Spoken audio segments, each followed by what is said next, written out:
Alright folks, so today we've got another quick update video for the GC Loader, and this time we're going to be looking at how to set up the software so you can use your GameBoy Player.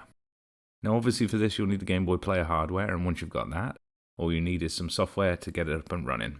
The GameBoy Player can be booted through Swiss on the GC Loader using two different methods, and we're going to take a look at both of those today. The first method is using an ISO of the GameBoy Player disc. If you have one of these, all you need to do is take the ISO file and drop it on the root of your GC Loader, the same as you do with your games. The second option is to use the GameBoy Interface software, and this is a free alternative to Nintendo's GameBoy Player software developed by Extrems, one of the folks behind Swiss.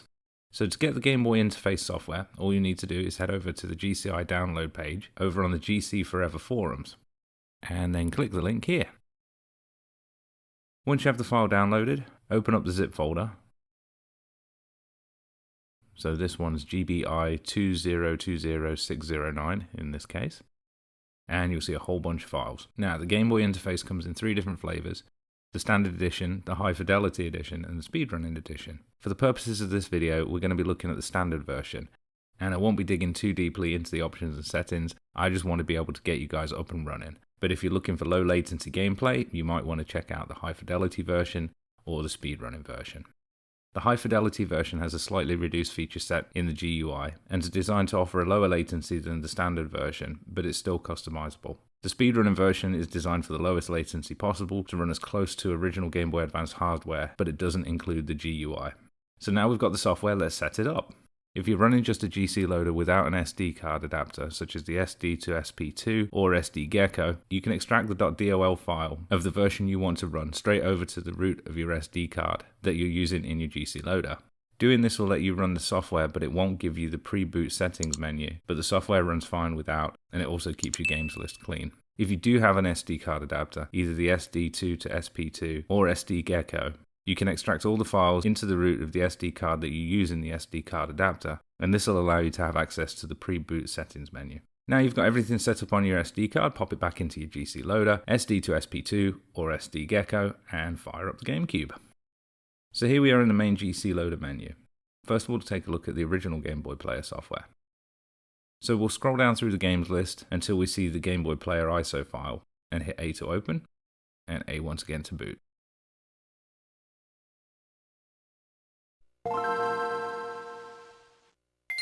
If you've used the Game Boy Player before, you'll know that the software works exactly as advertised, with just a few options being accessed using the Z button.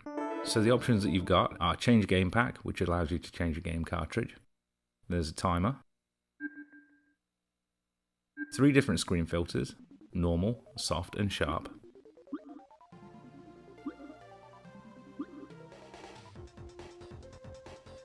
A couple of controller layouts. 2 screen sizes, normal and full, and 20 different skins. Since my GameCube is orange, I guess I'm going to leave it on that.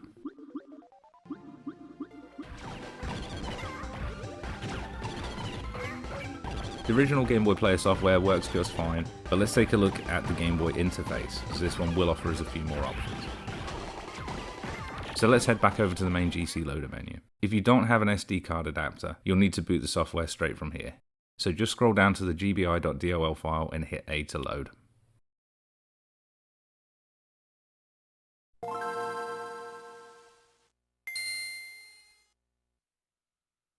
As you can see, the Game Boy Interface boots in exactly the same way as the official software, but you now have an overlay menu with more settings that you can play with. Pressing the D-pad will adjust the axis alignment.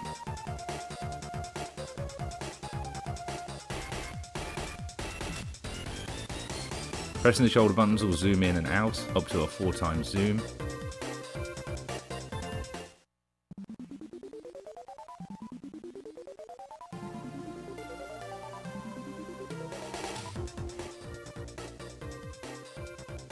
And pressing the X button will hide the menu.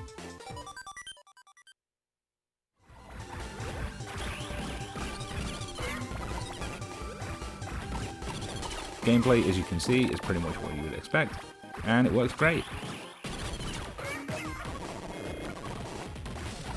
So finally, let's take a look at the GameBoy Interface software running from an SD card adapter. So here we are back at the main GC Loader menu, and we're going to hit the B button to enter the bottom menu. From there, we're going to hit A on the device selector icon, and scroll left to the SD2SP2 where I save my files. If you're using the SDGecko, this is where you would select the SDGecko. In the SD2SP2 menu, scroll down until you find the GBI.dol file. And if you want to select either the high fidelity or speedrunning versions, you'll want to select either GBI HF or GBI SR.dol files, and then just press A to load. Now this is where you'll see the difference between running the GameBoy interface directly from the GC Loader.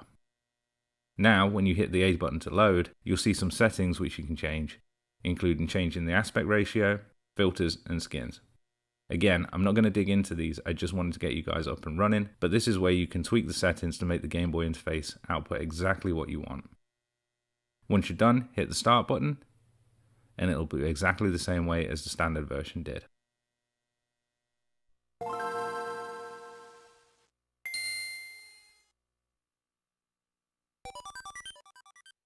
So that's how to get your GameBoy Player working with the GC Loader and Swiss. I hope you found the video helpful. If you did, please drop us a like and also consider subscribing. It's really helping the channel grow.